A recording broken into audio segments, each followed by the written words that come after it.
Welcome back to Clash of Cultures as we continue our 2023 college football preview. This episode takes us to Seattle. See, you didn't think I knew that, did you? Seattle, Washington. So we can talk about the Washington Huskies. But before we get to football, like always, we appreciate all the love and support we've gotten. So if you've made it this far, please press the like button, press the subscribe button if you haven't already. We truly appreciate it from the bottom of our heart. With that being said, let's get right to it. Washington Huskies. Steven, what's your thoughts? All right, so we're going to start this one off a little bit different. I'm going to throw this up here now just because last video, if you guys watched the Oregon State video, we were talking a little bit too much, and we started talking about the rosters and all that stuff without kind of giving you guys a visual. But I want to start off by saying that we've already done the Oregon State video. We've done the USC video, the Utah video, and the Oregon video. So we did 4 of kind of the top teams, 4 of the 5 in the conference, in the Pac-12 conference. And I'm going to say, I know that I started off by saying USC was my pick to win the conference. I'm still sticking with that. I still think they're my pick. And I said in the Oregon State video that they're a dark horse. I don't think Washington's a dark horse. I think Washington has a legitimate shot to win the conference this year. Not only win the conference, but I think they have a shot to get in the playoffs. And again, if you guys watch the Oregon State video, actually, if you haven't, go back and watch that. So before you guys watch this, so you can kind of see what we're talking about. But ESPN has Washington ranked as the number 21 team, and they had Oregon State as a number 24. Same projected win-loss. Oregon State actually had a little bit better of a projected win-loss than they did. I think they're at 9-3, like 8.5, 9-3, whatever. And Washington actually has a lower percent chance, according to ESPN, to win the Pac-12, which is weird because ESPN has them ranked higher. So I'm assuming they're just basing that off of scheduling purposes. But I think Washington, like I said, has a real shot to win the conference and get in the playoffs for the second time. I know they went to the playoffs when they had John Ross and got demolished by Alabama, I'm pretty sure. But if you look at their schedule from last year, they were, 15 points away from an undefeated season. They lost UCLA by 8. They lost Arizona State by 7. They beat Oregon State. They beat Oregon. They beat Michigan State. And then they beat Texas in the Alamo Bowl. I would say this is a successful season for Washington. I don't know what they finished. Do you know what rank they finished? I would assume they had to have finished in like the top 13. Yeah, I don't know off the top of my head. Yeah, because, I mean, they have some good caliber wins here. So in the comment section, if you guys know, let us know in the comments where did they finish last year. But I would assume it was in the top 13 or so. I mean, they played the number 20 team in the Alamo Bowl, so maybe not. But again, like I said, I think this team, not only are they slept on like every other Pac-12 team other than USC and Oregon, I think they're very slept on. And I think people are going to be surprised with not only how good Washington is, but I said this for Joe Milton in the Tennessee video. If you guys, I know a lot of people on the East Coast do not watch West Coast football. If you guys watch Washington this year, do not be surprised when you see Michael Penix putting up 300, 400 yards, shoot even 500-yard passing games in that style of offense in that pass-heavy conference of the Pac-12. So I think he has a realistic shot to win the Pac-12. I think he has a realistic shot to get in the playoffs, and I think he has a realistic shot to win the Heisman. So you guys are hearing it first. Make sure you guys are watching Washington football this year.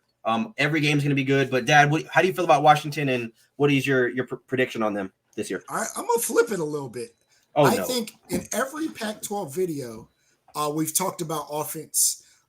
We've stayed heavy on offense. I think we know Michael Penix, right? Used to play for Indiana, so I know him pretty well. But I think Washington is going to have the best defense in the Pac-12.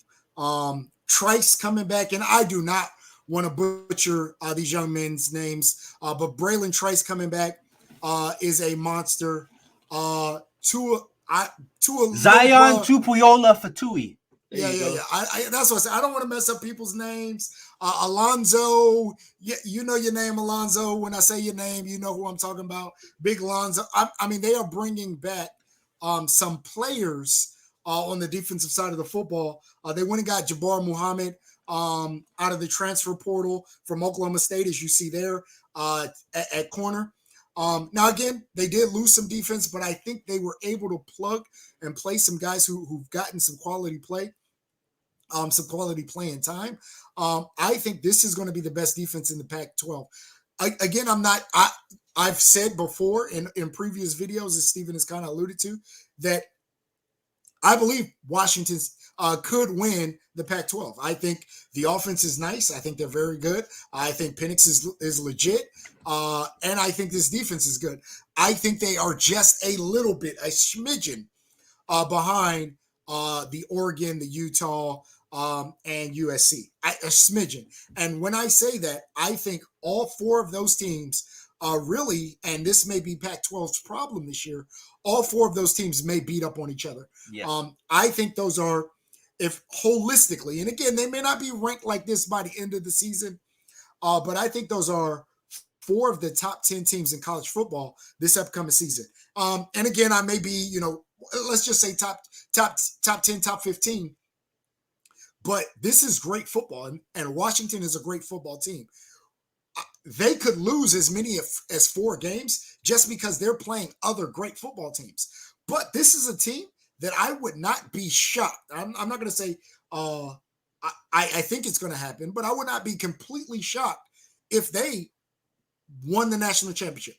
I would not be shocked. This team has that much talent on offense and defense. I mentioned some of the defensive returners. I know Steven talked about a lot of the players returning on offense. This is a loaded team.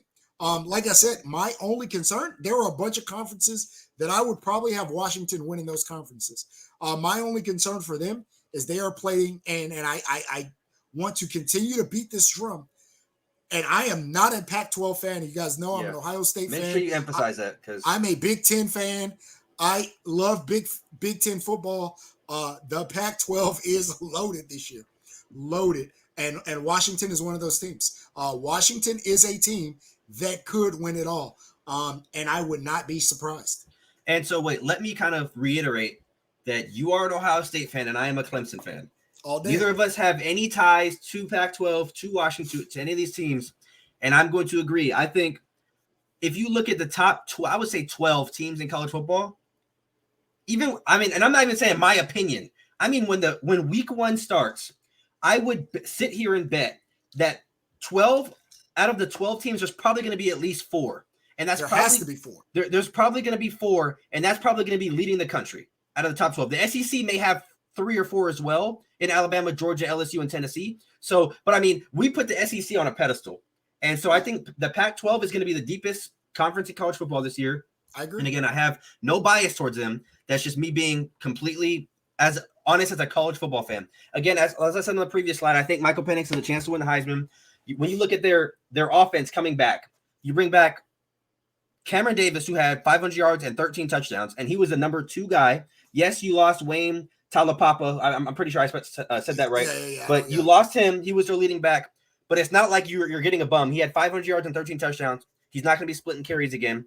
You bring back Odunze, who had 1,100 yards and 7 touchdowns.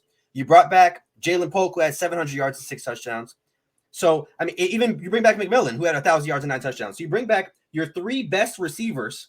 You bring Dylan back Johnson coming over from Mississippi State. Yeah, I mean, I just feel like this offense, I know I say this in a lot of videos, how even in the USC video, I still think that's the most loaded receiver room.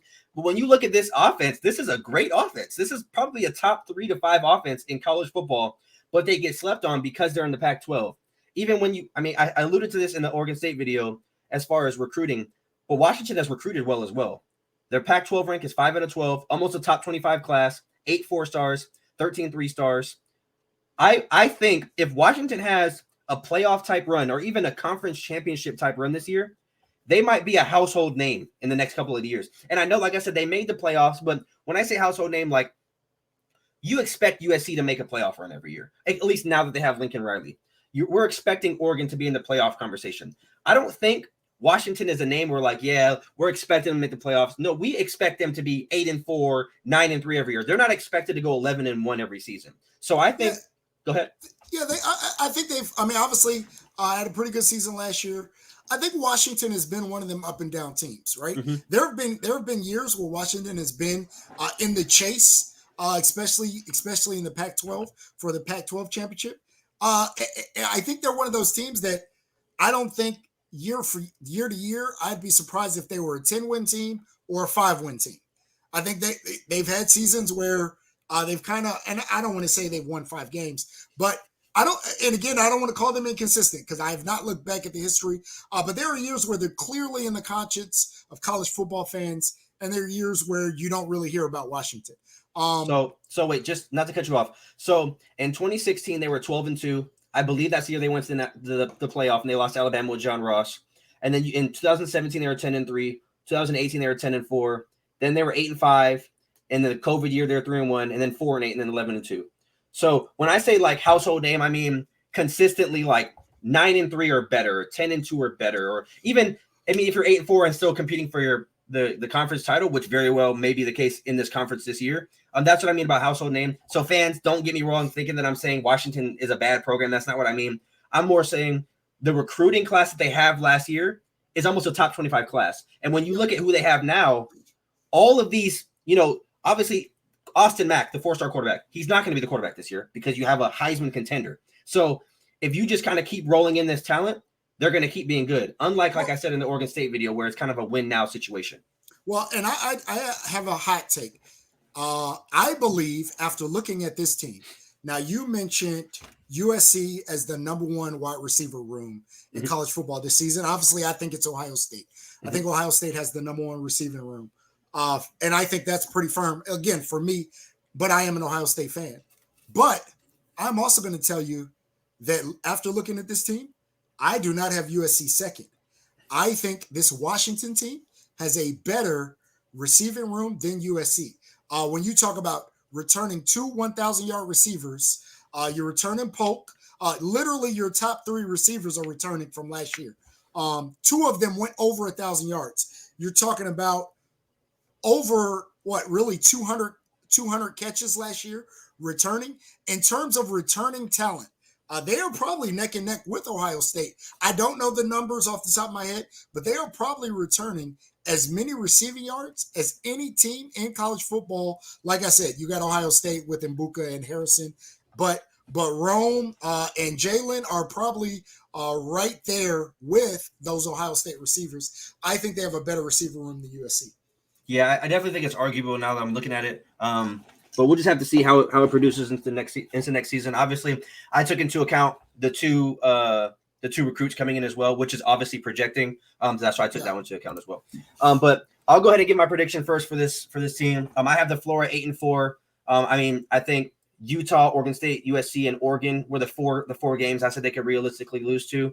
The rest I feel like are pretty much gimmies. And then the ceiling I have it as an 11-1. I don't think they can beat USC. That's why I said 11-1. Now, would I be shocked if they did? I probably wouldn't be completely surprised. But I still would favor USC pretty heavy over Washington. But I think every other game is a toss-up game. I haven't predicted at 10-2. And you're at 10-2. I know I said this for the USC and the Oregon video. I think you can get in the conference championship game. And again, just for viewers who are, if you decide to go back and watch the USC and Oregon videos, we weren't doing this style of video at that time. So we may be flip-flopping a little bit, but again, we weren't kind of giving game-by-game breakdowns in the earlier previews. So if it is a little off, if there is a discrepancy, that's why. So don't come from my head. This is how we're doing it now going forward. So I had them losing to Oregon and USC. But 10-2 by no means is a bad record, and that may get you into the conference championship game. And I think if they do beat USC or Oregon and they finish 11-1 and then win the conference championship game, that's a hell of a resume to get into the playoff. Yeah.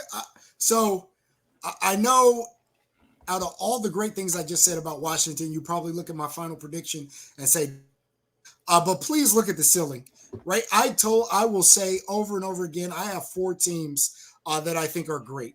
I just have Washington is probably either third or fourth of those teams because I think USC and Oregon are going to be a little bit better. This is probably the best overall roster. I think USC just has a dude. And I think Oregon has a great roster with some stars as well. Like I said, my ceiling is 12-0 because I truly believe that the three games that I have Washington losing, Washington can win all three of those games. And I would not be shocked by it. I think their schedule is really one of the hardest schedules in college football. Look at their out of conference. Boise State is a good team and has been a good team. We know that. Michigan State, a good team, right? Tulsa is a good team. They don't have any cupcakes on this schedule. Not a single layup, right? They don't have a single game where you can say, hey, we can take the week off. We don't have to go out there and play our hardest. And by halftime, everybody should be out of the game. Now, again, may some of these games turn out that way? Yes, absolutely. But my prediction is based off the fact that they have no layups. You got to grind every week, and then you play again. What I presume are going to be 3 top 10 teams. I went back and forth between 2 and 4, and 1 and 3 in those games. I just think it's a hard gauntlet to win all 3 of those games when you consider the other tough games that they also have to play. Like I said, I would not be surprised if they are able to pull it off. And it's not a talent thing. I think all 4 of those teams are neck and neck in terms of talent. I just think the Pac-12 is that good. So, like I said, I have them at 10-2. My dad has them at 9-3. And just to kind of end the video differently this time, those of you guys who stuck around this far into the video, we appreciate you guys so much. Like I said, we're almost at 500 subscribers. So please do us a favor, smash that like button, smash the subscribe button, drop a like down below, as well as a comment what you thought of our video, and what kind of takes that we had, as well as drop a comment on what teams you guys want to see.